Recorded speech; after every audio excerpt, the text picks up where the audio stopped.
우리 함께 읽도록 하겠습니다. 시작. 여호와께서 구름 가운데 강림하사 그와 함께 거기 서서 여호와의 이름을 선포하실세. 여호와께서 그의 앞으로 지나시며 선포하시되 여호와라 여호와라 자비롭고 은혜롭고 노하기를 더디하고 인자와 진실이 많은 하나님이라. 인자를 천대까지 베풀며 악과 과실과 죄를 용서하리라. 그러나 벌을 면제하지는 아니하고 아버지의 악행을 자손 3, 4대까지 보응하리라. 모세가 급히 땅에 엎드려 경배하며 이르되 주여 내가 주께 은총을 입었거든 원하건대 주는 우리와 동행하옵소서. 이는 목이 뻣뻣한 백성이니이다. 우리의 악과 죄를 사하시고 우리를 주의 기업으로 삼으소서. 아멘. 오늘은 이 8절과 9절의 이 모세의 기도, 이 부분을 조금 더 자세히 좀 살펴보도록 하겠습니다. 금송아지 우상 숭배 사건에서 우리가 그 현장에서 지금 몇 주 동안 머물러서 이 사건을 보고 있는데요. 이 이스라엘 백성들의 이런 마음의 상태 좀 어렵습니다. 이들의 모습을 보고 있는 것이 정말 하나님의 크신 은혜를 직접 경험했지 않습니까? 애굽 땅에서 있는 그들을 열재앙, 또 홍해, 구름기둥, 불기둥, 만나, 메추라기, 구원, 그리고 인도하심, 보살피심, 또 기회를 계속 주시는, 실패하고 원망하고 불평하는데도 기회를 주시고 또 기회를 주시는 그런 하나님의 은혜와 사랑을, 그 영광과 신적 임재와 신적 사랑을 직접 경험했음에도 불구하고 하나님의 면전에서 어떻게 우상 숭배를 할 수 있을까? 기가 막히는 것이죠. 대체 이 인간들은 왜 이러는 것일까? 근데 조금만 내 양심에 손을 얹고 돌아보면 이 이스라엘 백성들의 모습과 오늘 우리의 모습이 그다지 다르지가 않습니다. 이스라엘 백성들만을 향해서 저 어떻게 저렇게 우상 숭배를 하나, 그 하나님의 은혜를 직접 경험해 놓고도 말은 하지만 사실 우리의 모습이 이렇습니다. 오늘 여기 이곳까지 오기까지 얼마나 큰 하나님의 인도하심과 선하신 그 사랑하신 은혜들이 가득했었습니까? 보호하시고 참아주시고 은혜 베풀어 주시고 기도에 응답해 주시고 그 손길과 인도하심이 한량이 없습니다. 그런데 그럴 때마다 우리가 확인하는 것은 우리의 죄인된 그 부패함, 그 연약함, 그 한심스러움, 하나님의 기도를 응답하시고 우리와 함께 하신다는 것을 알면서도 불구하고 왜 그렇게 염려하는지, 왜 이렇게 걱정하는지, 왜 이렇게 부정적인지, 왜 이렇게 비관적인지, 왜 이렇게 할 수 없다라는 말을 우리 입에서 달고 사는지. 세상이 다 망해도 우리는 망하지 않을 것이 분명한데 세상 사람 망하면 우리도 똑같이 망하는 것처럼, 세상 사람들 장사 안 되면 우리도 장사 안 되는 것처럼 생각하는 그 연약한 마음들이 우리 안에 있는 모습을 볼 때 우리의 참 비참한 죄인된 본성을 확인하지 않을 수가 없는 것입니다. 그런데 또 그럴 때마다 계속해서 우리를 불러주시고 기회를 주시고, 그래서 오늘 이 예배의 자리까지도 여전히 있게 하신, 제가 만약 하나님이고 내가 그 백성이라면, 제가 그 백성이라면 저는 저 같은 자식을 가만히 둘 리가 없습니다. 이런 자식에게 계속 은혜 베풀고 싶은 마음이 결코 없습니다. 한두 번이어야지 우리 부모님들이 자식들에게 이야기하듯 하나님도 저한테 분명히 그렇게 하실 것 같은데 하나님은 그럼에도 은혜를 베풀어 주시는 것을 제 삶에서도 확인하게 된다는 것이죠. 마찬가지로 금송아지 우상 숭배 사건, 이건 역시도 그저 표면적으로 나타나는 이스라엘 백성들, 저 나쁜 놈들, 못된 놈들, 믿음 없는 놈들라고 얘기하기 전에 결국 이 금송아지 우상 숭배 사건을 통해서, 그리고 이 사건만 아니라 성경에 나오는 무수한 사건들을 통해서 이스라엘은 저랬다로 끝나지 않고 무엇을 말하는가? 두 가지입니다. 인간은 어떤 존재인가? 금송아지 우상 숭배 사건에 있는 이스라엘 백성들의 모습을 보면서 인간은 왜 그 모양인가? 인간은 어떤 존재인가? 이것을 확인하는 것입니다. 그리고 이걸 확인하라고 성경에 남겨놓으신 것입니다. 또한 이런 인간을 포기하지 않으시고 계속해서 기회를 주시고 사랑하시고 인도하시고 보호하시는 자비롭고 은혜롭고 노하기를 더디하시고 인자와 진실이 많으신 이 하나님은 어떤 분이신가? 이 두 가지를 기억하게 하는 것입니다. 우리도 마찬가지 이 금송아지 우상 숭배 사건을 통해서 표면적으로 나타나는 사건만 보는 것이 아니라 인간은 어떤 존재인지, 비참한 죄인이구나, 아무리 하나님께서 은혜를 주셔도 인간은 이 모양으로 살 수밖에 없는 존재, 그게 바로 곧 나구나. 또 하나, 그러함에도 불구하고 하나님은 하나님이시구나, 끝까지 은혜를 베푸시는 하나님의 놀라우신 은혜와 사랑, 이것을 확인하는 것입니다. 여러분, 이게 동의가 되십니까? 인간의 비참함, 인간의 그 한심스러움, 그 절망, 그 굴욕스러운 우리의 부패한 본성, 이거를 어디에서 확인하냐면 죽음의 문제입니다. 세상 사람들은 그냥 태어났다가 죽는다, 이걸 당연하게 생각합니다. 왜 죽는지를 모릅니다.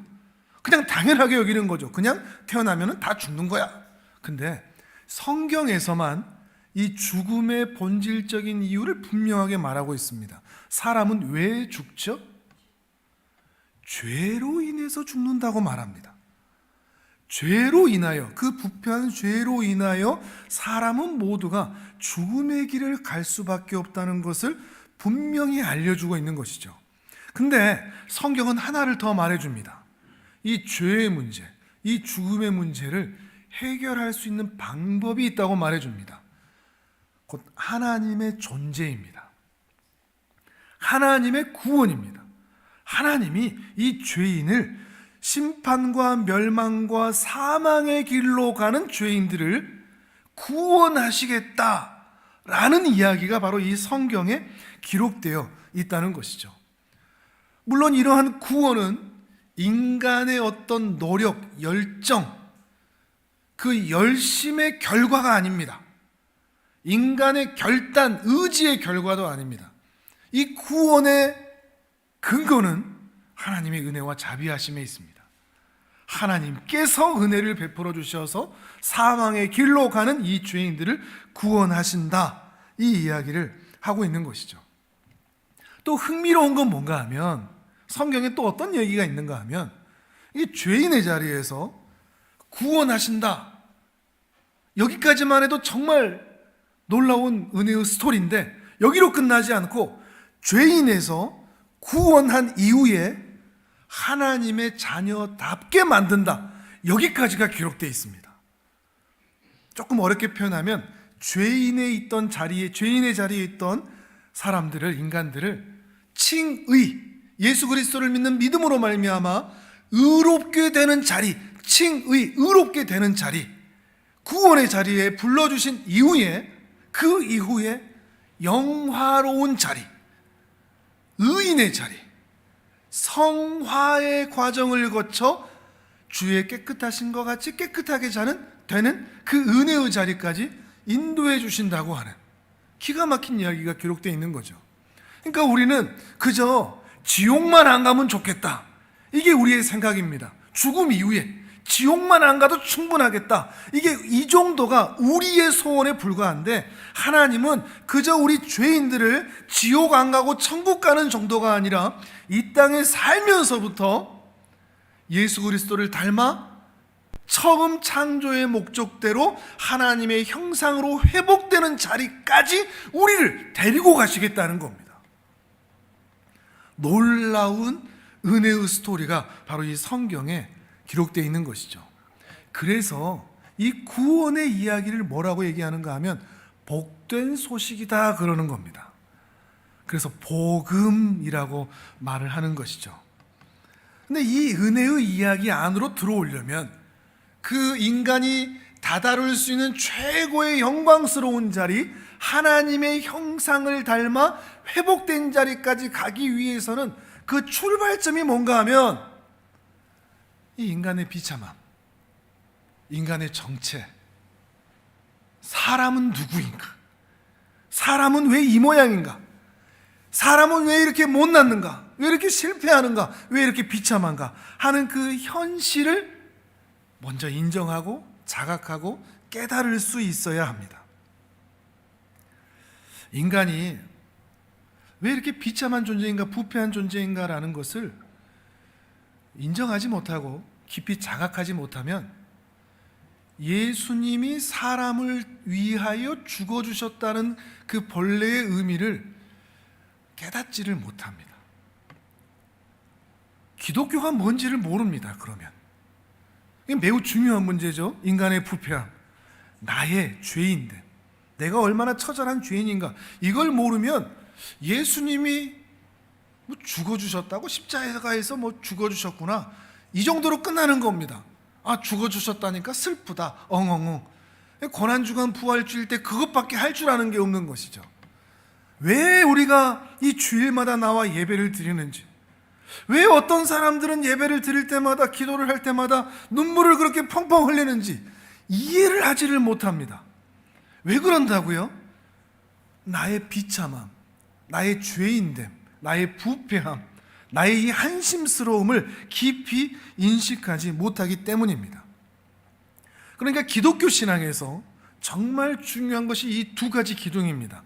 인간의 죄인됨을 아는 것과 예수 그리스도의 구원자 되심을 아는 것입니다.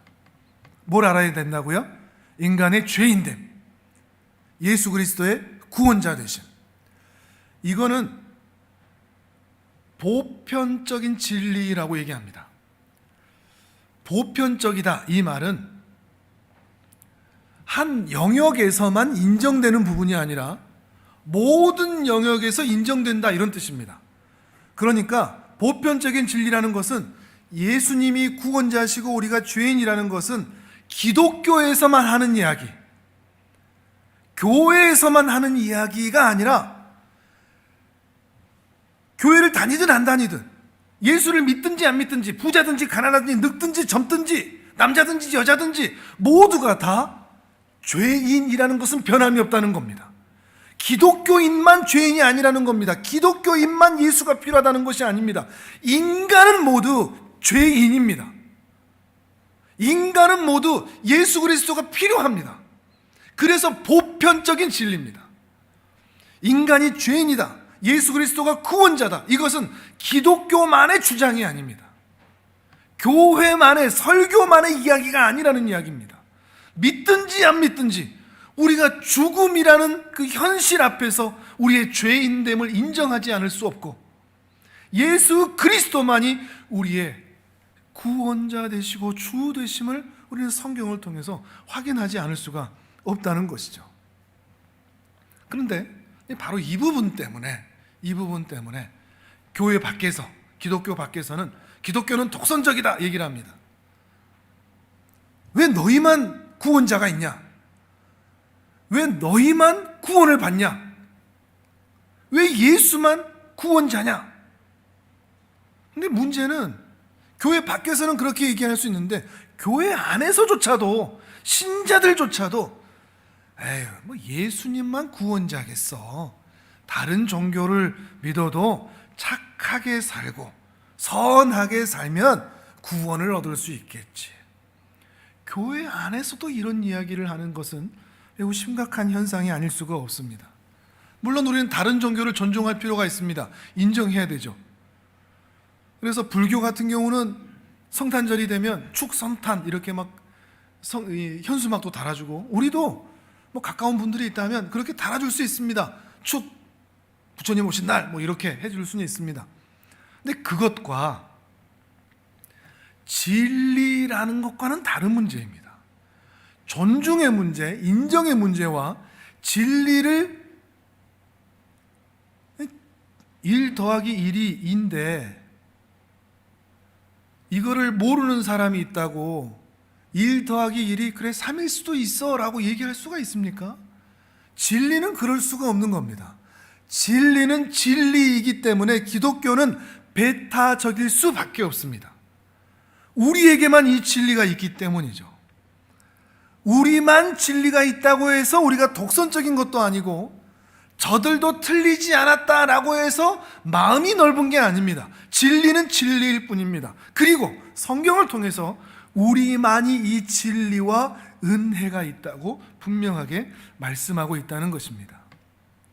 이 보편적인 진리 안에서 내 인생, 내 삶, 이것을 하나님 앞에서 바르게 세우고 싶다면 무엇부터 해야 된다고요? 내가 대책 없는, 힘이 없는, 능력이 없는 부패한 죄인이라는 것을 인정하는 것에서부터 시작해야 됩니다. 그걸 인정해야 하나님의 은혜를 구할 수가 있는 것이니까요. 하나님의 은혜는 그저 비나이다 비나이다 이 서원 저 서원 좀 들어주십시오 라는 차원에서 끝나버린다면 다른 종교와 차이가 없습니다. 기독교는 다른 종교도 다 비나이다 비나이다가 있습니다. 그러나 우리가 하나님께 은혜를 구하는 것은 그저 소원 성취를 위해서 비는 것이 아니라 우리의 죄인됨의 문제, 이 문제가 하나님 안에서만 해결되기 때문에 하나님으로만 우리가 살 수 있기 때문에 하나님께만 빌어야 우리의 영혼이 살 수 있기 때문에 우리는 하나님만 구할 수밖에 없는 것입니다. 오늘 우리가 함께 읽었던 이 모세의 기도, 이 부분을 본다고 그랬죠.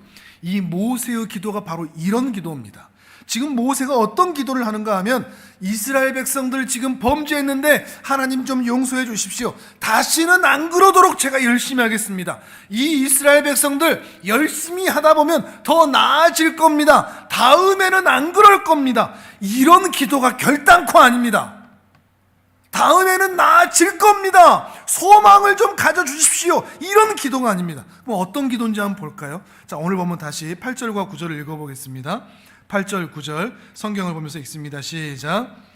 모세가 급히 땅에 엎드려 경배하며 이르되 주여 내가 주께 은총을 입었거든 원하건대 주는 우리와 동행하옵소서. 이는 목이 뻣뻣한 백성이니이다. 우리의 악과 죄를 사하시고 우리를 주의 기업으로 삼으소서. 아멘.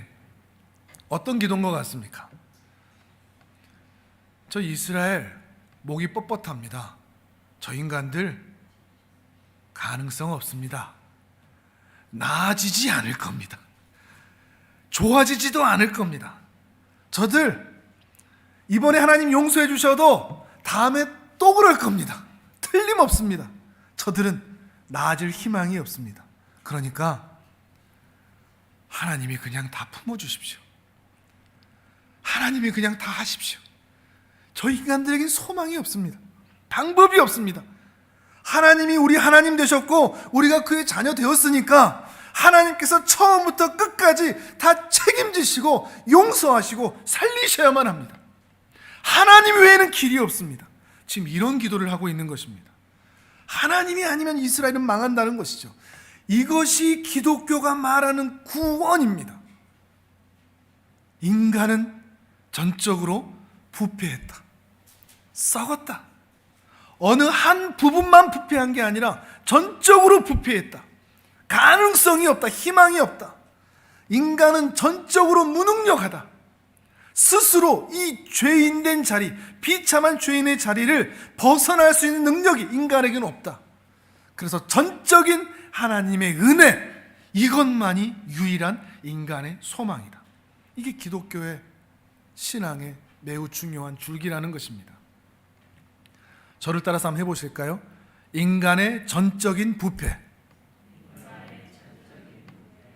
인간의 전적인 무능력,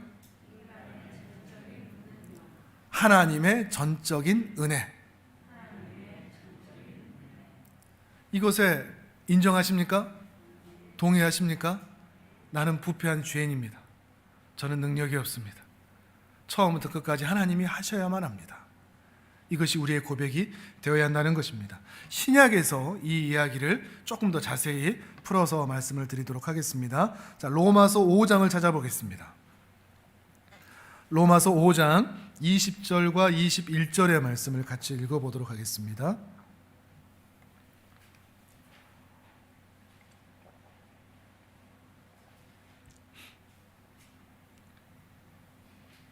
신약 246페이지쯤에 있습니다. 로마서 5장 20절, 21절입니다. 자, 같이 읽겠습니다. 시작. 율법이 들어오는 것은 범죄를 더하게 하려 함이라. 그러나 죄가 더한 곳에 은혜가 더욱 넘쳤나니 이는 죄가 사망 안에서 왕노릇한 것 같이 은혜도 또한 의로 말미암아 왕노릇하여 우리 주 예수 그리스도로 말미암아 영생에 이르게 하려 함이라. 아멘. 좀 어려운 이야기인데 좀 쉽게 설명을 드리면요, 우리가 출애굽기 20장을 보면서 십계명 그 율법의 부분을 살피면서 하나님께서 이전과는 다른 삶, 애굽에서의 삶, 그리고 앞으로 들어갈 가나안에서의 삶과는 다른 하나님의 백성다운 새로운 지침, 새로운 기준, 이것을 주셨다고 그랬죠. 그것이 뭐라고 그랬습니까? 십계명이라고 했습니다. 율법이라고 했습니다. 그러니까 율법은 우리가 오해하듯이 무조건 지켜야 되고 안 지키면 큰일 나고 정도가 아니라 새로운 지침입니다. 하나님 나라의 백성다움을 분명히 드러내는 지침이고 기준입니다. 어떻게 하면 처음 창조의 목적대로 살아갈 수 있는가 하는 것을 알려주시는 것이죠. 그런데 문제는 기준과 지침으로 주셨는데 인간에게는 이것을 지킬 능력이 있다 없다? 전적 부패, 전적 무능력의 상태이기 때문에 지킬 수가 없습니다. 그러니까 뭐만 드러나죠? 죄만 드러납니다. 20절이 그런 얘기입니다. 율법으로 인해서 범죄가 나타난다. 그러니까 예를 들면 율법은 마치 도로 위의 차선 같습니다. 도로 위에 아무것도 없는데 이제 사람들이 많아지고 차가 많아지면서 모두가 다 행복하고 모두가 다 안전하고 사건 사고가 없을 수 있도록 차선을 그어 놓습니다. 그래서 다 거기에 맞춰서 살아가려는 거죠. 기준이죠. 원칙이고요. 그리고 다 그렇게 살아가면 행복한 세상, 모두가 함께 행복한 세상을 살아갈 수가 있는 겁니다. 근데 그 차선대로 다 지키고 사나요? 아니죠. 오히려 이 차선이 있기 때문에 차선 위반이 드러납니다. 비뚤게 운전하는지, 잘못 운전하는지, 비틀비틀 거리는지가 바로 이 차선으로 인해서 확인되는 것이죠. 마찬가지로 이 율법이 있기 때문에 그 율법으로 인하여 우리의 죄가 드러납니다. 예전에, 지금도 그러는지는 모르겠습니다.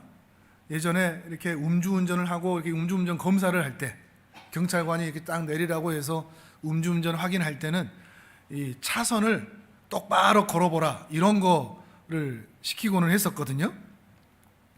술에 취한 사람들은 어떻습니까? 역시나 똑바로 못 걸어가죠.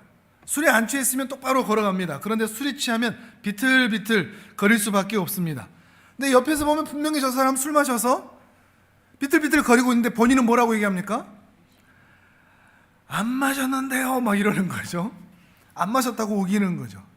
그러니까 인간은 술에 취해서 비틀비틀 걸어가는 술 취한 그 행인과 같습니다. 전적 부패, 전적 무능력이 바로 그런 의미죠. 기준대로 가지 못하고 늘 우왕좌왕하고 비틀비틀 거립니다. 그러니까 율법은 선한 줄 알지만 인간은 그걸 지킬 능력이, 선이 우리 안에 없기 때문이죠. 그런데 우리는 그 지키지 못하기 때문에 어길 수밖에 없는 존재인데, 우리는 율법이 없었다면 우리도 아마 지금도 우기고 있을 겁니다. 율법이 있기 때문에 우리가 죄인인 것이 드러난다는 것이죠. 율법이 없었다면 계속 우리도 우기고 있었을 것입니다. 술 안 마셨는데, 술 마셨는데 술 안 마셨다고 그러고, 거짓말 했는데 거짓말 안 했다고 그러고, 도둑질 했는데 도둑질 안 했다고 그러고, 아주 멀쩡하다고,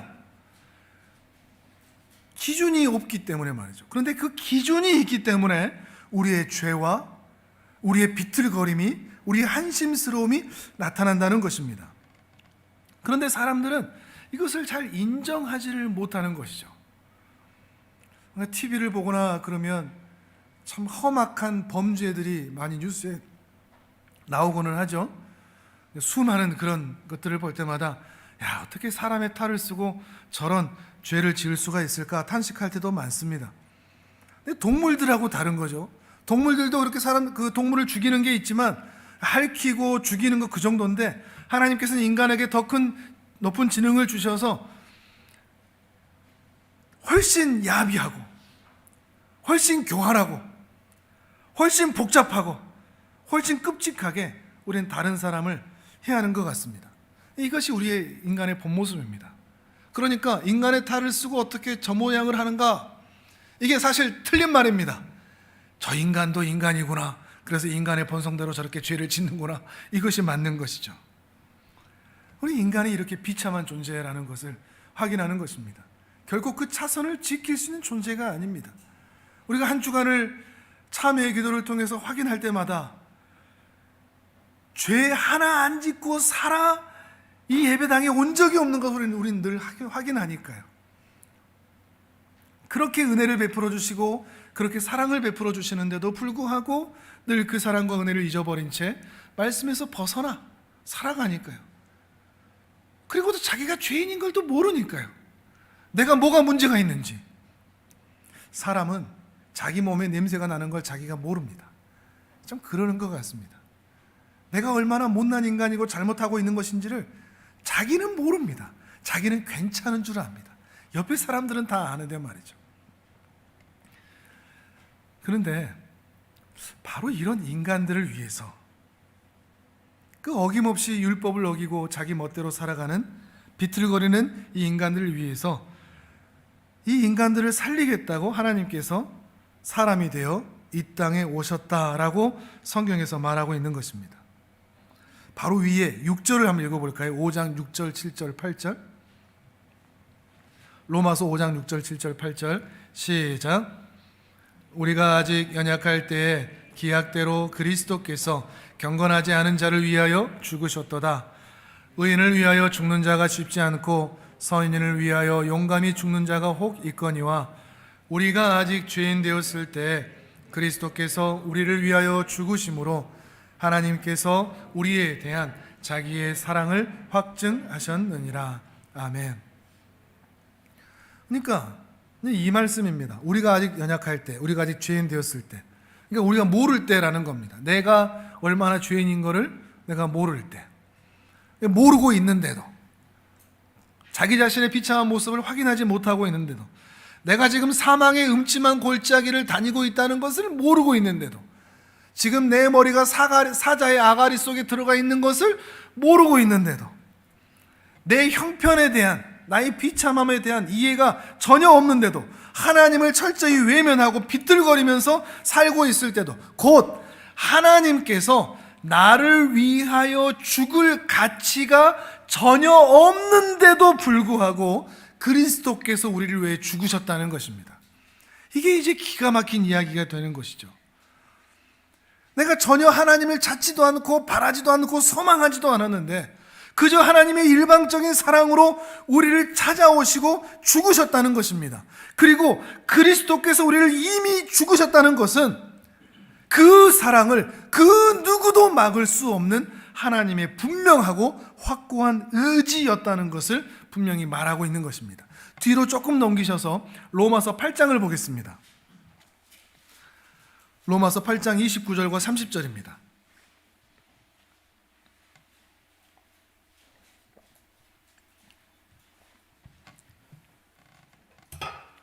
로마서 8장 29절 30절 같이 읽습니다. 시작.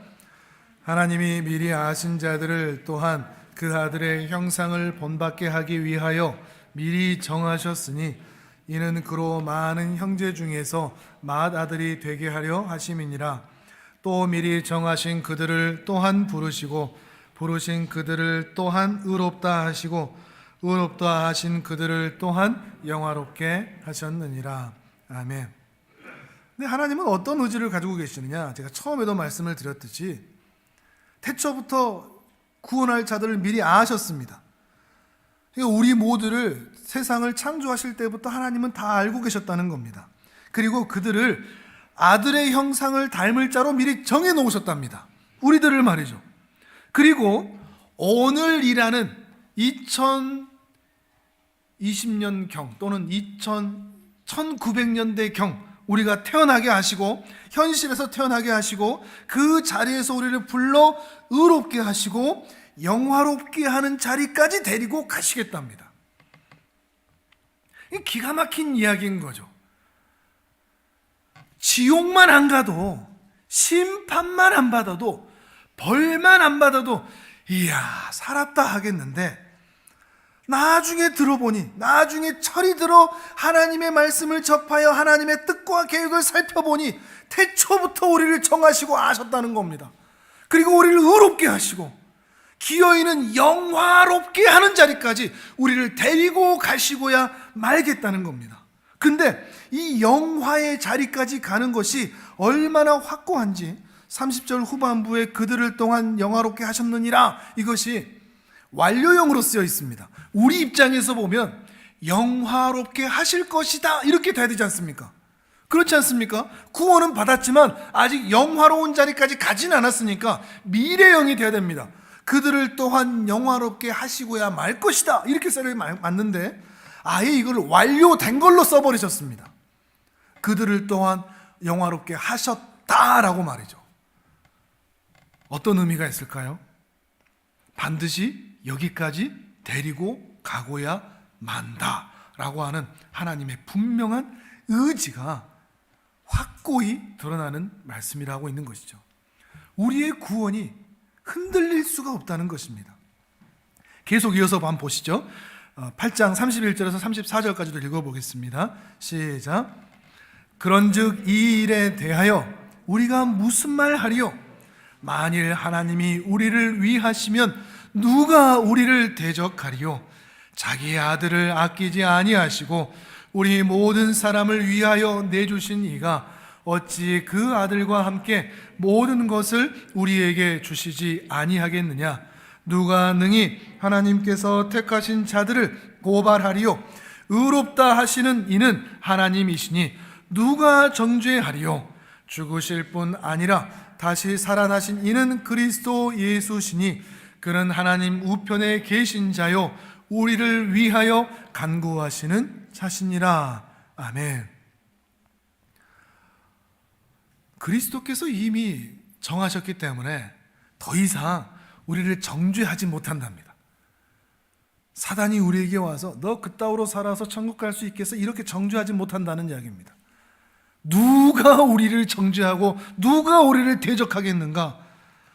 하나님의 분명한 의지와 열정인 것이죠. 비틀거리는 우리를 반드시 이 자리까지 데리고 가시고야 말겠다고 하는 구약에서의 하나님의 의지와 신약에서의 하나님의 의지가 결단코 달라지지 않았다는 것입니다.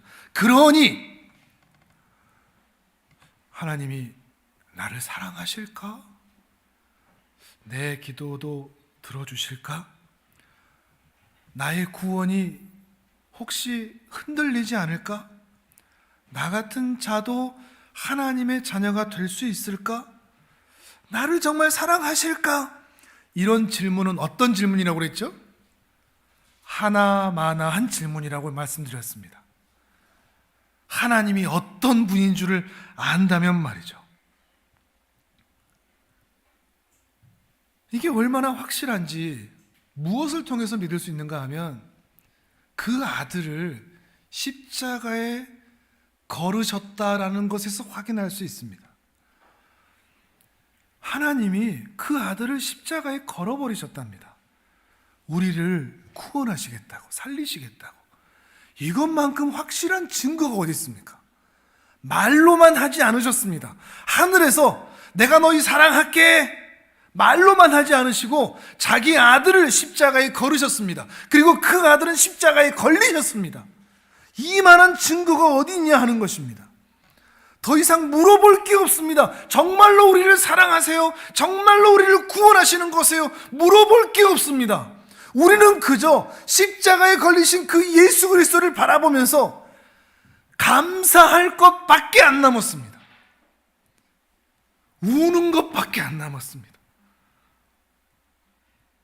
왜요? 이 말밖에 할 게 없습니다.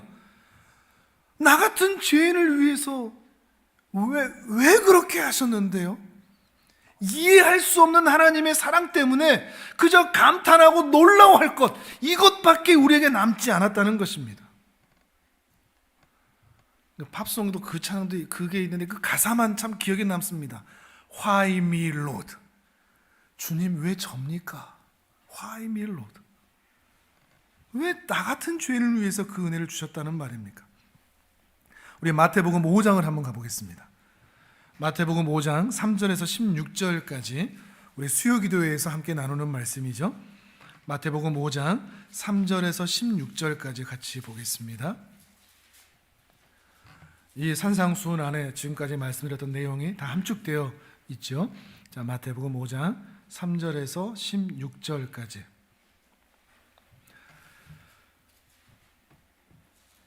자, 이 말씀을 읽으실 때 미리 전제 조건을 드립니다.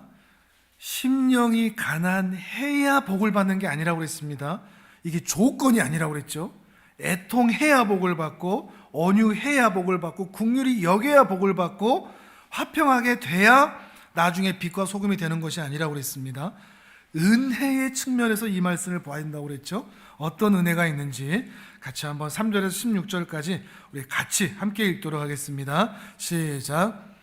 심령이 가난한 자는 복이 있나니 천국이 그들의 것이며, 애통하는 자는 복이 있나니 그들이 위로를 받을 것이며, 온유한 자는 복이 있나니 그들이 땅을 기업으로 받을 것이며, 의에 줄이고 목마른 자는 복이 있나니 그들이 배부를 것이며, 긍휼히 여기는 자는 복이 있나니 그들이 긍휼히 여김을 받을 것이며, 마음이 청결한 자는 복이 있나니 그들이 하나님을 볼 것이며, 화평하게 하는 자는 복이 있나니 그들이 하나님의 아들이라 일컬음을 받을 것이며, 의를 위하여 박해를 받은 자는 복이 있나니 천국이 그들의 것임이라. 나로 말미암아 너희를 욕하고 박해하고 거짓으로 너희를 거슬러 모든 악한 말을 할 때에는 너희에게 복이 있나니 기뻐하고 즐거워하라. 하늘에서 너희의 상이 큼이라. 너희 전에 있던 선지자들도 이같이 박해하였느니라.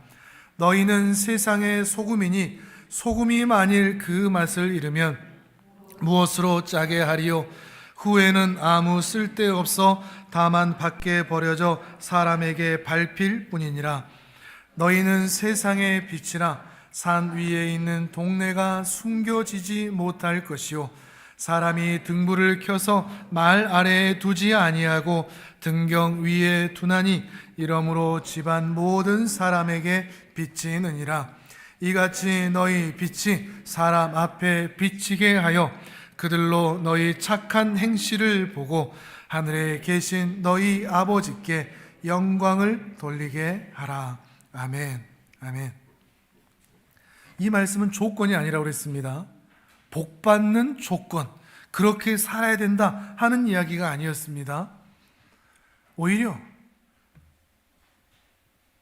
그 산상수훈의 말씀을 전하시는 그 예수님의 눈에 비치는 바로 그들, 그 병들고 귀신 들리고 가난하고 했던 바로 그들을 향해서 너희는 세상의 소금이다, 너희는 세상의 빛이다 라고 하신 말씀을 이해한다면 오히려 우리는 쉽게 이 말씀의 본래의 의미를 이해해 볼 수가 있습니다. 어떤 의미겠습니까? 그 앞에 있는 예수 그리스도가 근거가 되는 거죠.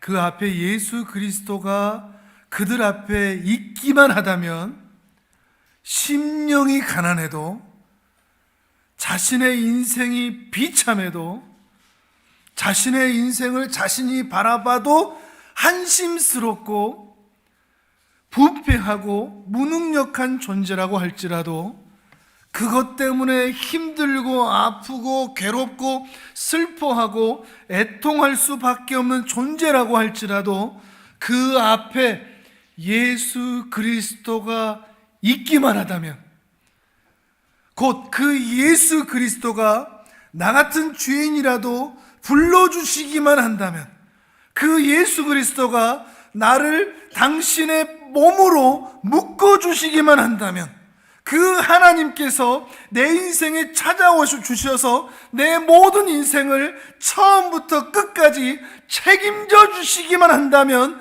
나 같은 가난한 자라도, 나 같은 한심한 자라도 천국의 은혜, 그 하나님의 나라에 들어가는 은혜를 경험할 수 있게 된다는 말씀입니다. 그 인생은 청결함의 은혜를 입을 것이요, 긍휼케 되는 긍휼함의 은혜를 입게 될 것이요, 화평케 되는 은혜를 입게 될 것이며, 심지어 선지자들이 살았던 그 삶, 의를 위하여 핍박받고 의를 위하여 끝까지 살아갔던 선지자들의 삶을 살게 될 것이고, 심지어 비틀거리고 한심스러운 인생이라고 할지라도 그 인생을 이 부패한 세상에서 소금 같은 인생으로, 이 어두워져가는 세상에서 빛을 내는 인생으로 하나님께서 사용하실 것이다, 이 말씀을 하고 있는 것입니다. 곧 인간이 얼마나 잘하냐 그런 얘기를 하고 있는 것이 아니라 예수 그리스도를 만나느냐, 이 이야기를 하고 있는 것입니다. 그래서 그리스도가 복음입니다. 그래서 이 그리스도를 만난 자들이 예수 예수 예수 그러는 겁니다. 그래서 이 예수를 이미 만난 자들이 그 예수의 은혜만 생각하면, 그 십자가의 사랑만 생각하면 눈물부터 쏟아지는 겁니다. 그래서 그 예수를 위해서 내 목숨을 바칠 수 있는 겁니다. 내 모든 것을 예수를 위해서 드릴 수 있는 것입니다. 내가 헌신하는 것이 아깝지 않고 봉사하는 것이 힘들지 않고 내게 있는 모든 것을 주께 드려도, 내 인생을 불태워 하나님께 드린다 할지라도 전혀 아깝지 않은 그 인생으로 주 앞에 서게 될 수 있다는 것입니다. 그리스도가 복음입니다.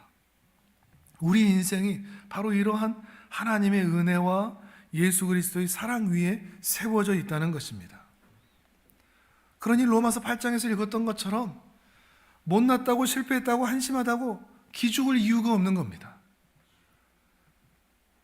비관적인 생각, 부정적인 생각에 사로잡혀 살 이유가 없는 겁니다. 자기 자신의 모습을 보십시오. 정말로 예수를 믿는데 내 삶 구석구석에는 정말로 예수다움이 있는지, 정말로 예수 그리스도를 믿고 살아감으로 내 삶의 내 모든 인생을 책임지실 하나님을 의지함으로, 믿음으로, 순종함으로 그렇게 살아내는지, 아니면 세상 사람들하고 똑같이 예수 없는 사람처럼 부정적으로, 비관적으로 낙심하며 절망하며 희망이 없는 것처럼 그렇게 살아가고 있지는 않은지 말이죠. 우리 조금 더 하나님을 의지하면서 이 힘든 시절이라고 할지라도 예수 그리스도를 의지함으로 웃으며 살 수 있는 성도님들 되시기를 바랍니다. 여러분의 삶이 힘들지 않다는 이야기가 아닙니다. 그러나 우리에겐 예수 그리스도가 있다는 말씀을 드리는 겁니다. 그러니 웃을 수 있습니다. 소망을 말할 수 있습니다. 더 괜찮아질 것이라고 우리 서로에게도 그렇게 말할 수가 있다는 것입니다. 여러분의 인생과 삶의 현실에서 비참함을, 괴로움을 만나게 될 때마다 이미 나를 붙잡으시고 나를 묶으시는 우리 주 예수 그리스도가 나와 동행하신다는 것을 늘 기억하면서 이 믿음의 삶을 끝까지 살아내시는 귀한 하나님의 전을 주시기를 주님의 이름으로 축복합니다. 아멘. 우리 전 함께 기도하겠습니다. 주님,